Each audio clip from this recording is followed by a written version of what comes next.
Now those lower trunk rotations get easy, you need more stretch. You can do that figure 4 pullover. You're gonna take an ankle, put it on your knee, rotate, and apply a little extra pressure down. You'll feel that a little bit more into your back and the side of that hip. Hold it for 2 breaths.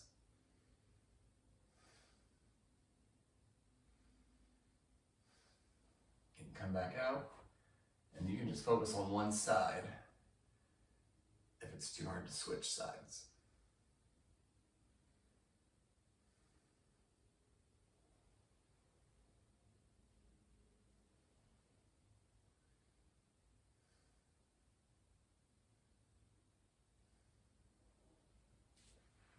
Switch ankles, pull across, feel that big stretch in the back, outside that hip.